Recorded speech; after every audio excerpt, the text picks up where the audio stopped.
अखिलेश यादव को यूं तो बर्थडे पर करीब करीब सभी सियासी दिग्गजों ने विश किया, लेकिन राहुल गांधी का बधाई संदेश और उस पर अखिलेश यादव के रिएक्शन से चर्चाएं तेज हो गई कि क्या वाकई 2027 की यूपी चुनाव से पहले गठबंधन के भविष्य को लेकर दोनों नेताओं ने सब तय कर लिया है। दोनों के मन में ना अब कोई संशय है न शक, और अगर ऐसा है तो किसकी मुश्किल बढ़ने वाली है।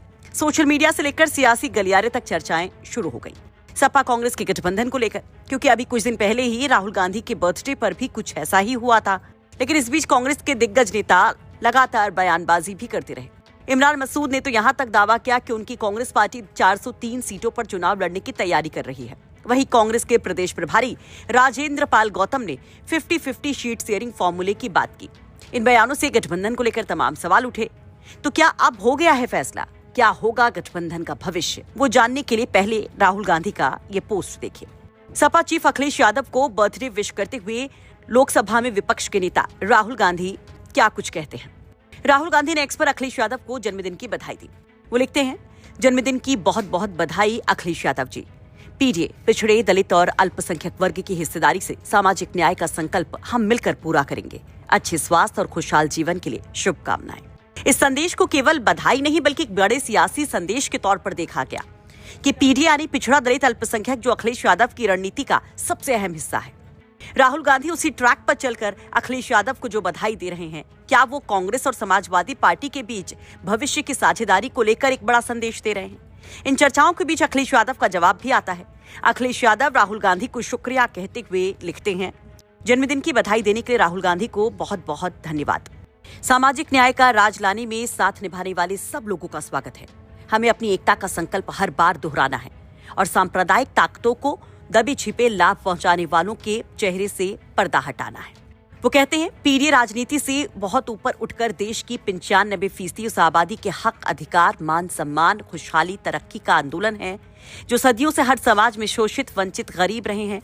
पीडीए पीड़ा के एक सूत्र से बंधे हैं और 5% परंपरागत वर्चस्ववादियों के अत्याचार एवं प्रभुत्व के कारण पीढ़ियों से पीड़ित, दुखी, अपमानित रहे हैं। प्रेम, दया, अपनापन पीडीए की एकता का मूल आधार है। वो हर कोई पीडीए में शामिल है जिसके पास रहम और इंसानियत भरा दिल है।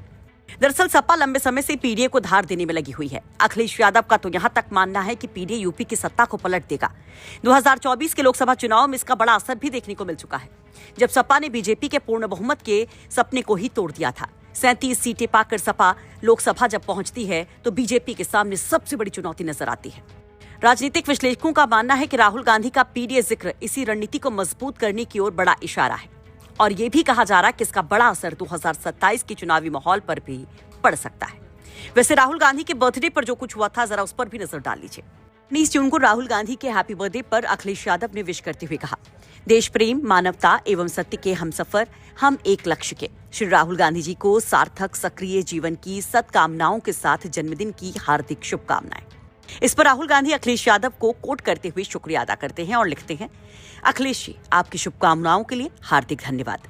संविधान, सामाजिक न्याय और पीडीए के हक की रक्षा का हमारा एक लक्ष्य पूरी मजबूती से जारी रहेगा और उत्तर प्रदेश के हर नागरिक तक इसका लाभ पहुंचे, यही हमारा प्रयास रहेगा।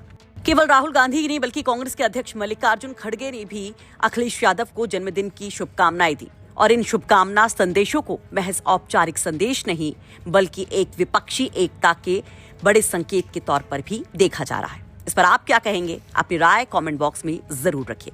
साथ ही ये भी जान लीजिए कि गठबंधन को लेकर अभी तक कोई औपचारिक ऐलान नहीं हुआ है। सीट बंटवारे जैसे कई मुद्दे अभी भी फंसे हुए हैं। ब्यूरो रिपोर्ट, यूपी तक।